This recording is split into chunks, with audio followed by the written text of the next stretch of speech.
Vietnam veteran, fire trooper, 82nd Airborne Division. And I know some of the people in El Paso. You know China Boy?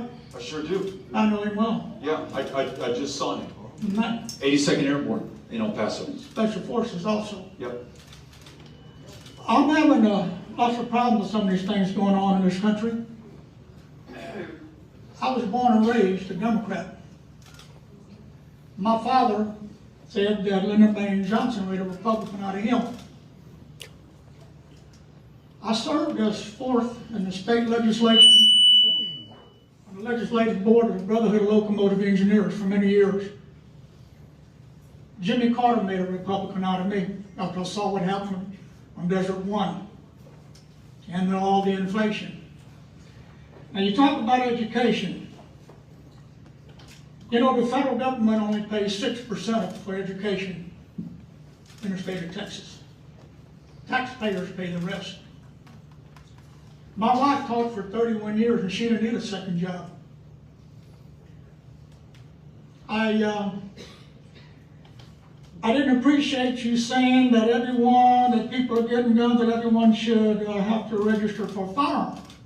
You can't buy a firearm in the state of Texas without filling out a federal form. They'll either flag you and you can't, whatever.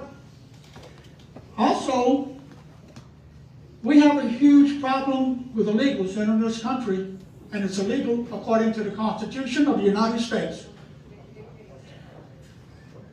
We have to do something because you talk education, how are we going to raise all the money to educate these kids that are here? You know, we have citizens' children that need to be educated. We do. Now, I want to make sure we're respectful, even if we disagree. Now. Let's be respectful. Yesterday, Kamala Harris was asking Poland, the Polish president, if the United States was willing to take refugees from Ukraine. She laughed. Never answered the question. So we know where that's at. But we got all this coming across this border that we're paying for excessively. You know, the oil and gas industry, we've been buying 10% of all the oil imported in from Russia. Russia is the people who are facilitating the Iran nuclear talks right now.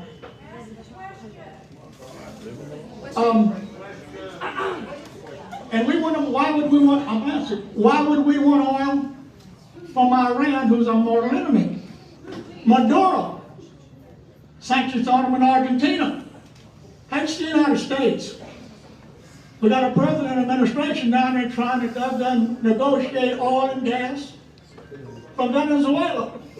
Every time you put this oil and gas in a barge or a ship, you burn more oil with the ship, which also increases carbon in the atmosphere.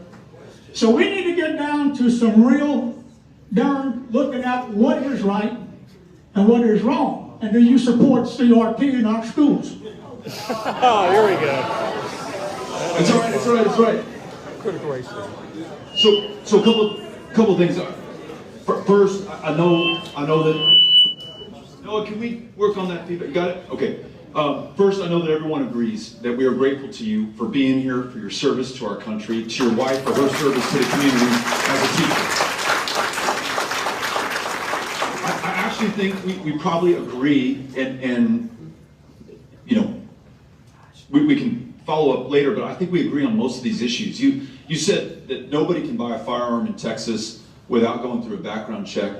I want that to be the case. Right now, you can buy a firearm privately, and there's no background check. So, 8 people lost their lives in Midland, Odessa by a guy who tried to buy a firearm the way that you just described. You're absolutely right.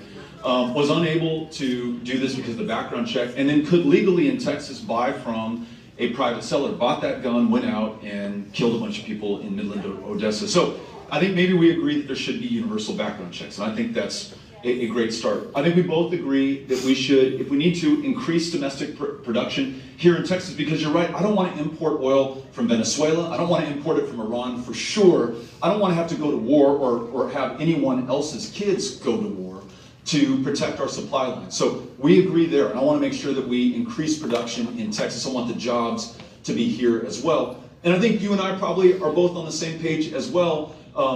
We don't see CRT being taught in our schools right now. It's a course that is taught in law school. No, I don't think it should be taught in our schools. Yeah, I want to make sure. Look, folks, and gentleman is asking a question that's on the minds of a lot of people here, so I'm glad he asked it. I want to make sure that when folks try to distract us or divide us on issues, like they're not teaching CRT in grade school right now. They may be teaching it in law school where it is appropriate, but they're trying to scare us about it nonetheless. I don't know why, but if we do get scared, we're not focused on reading retention or the fact that 7 out of 10 fourth graders are not reading at grade level in the average Texas classroom right now. Let's focus on that. Let's focus on those great teachers. Let's focus on those kids, their education, their mental health care. These are the big things I want us to get back to. So thank you for being here. Really appreciate your questions. Yes, sir. And then Cynthia. Hello? Hey there. Okay. Hi, Beto. I'm Nancy from Port Lavaca, Texas. And I have some questions. So, recently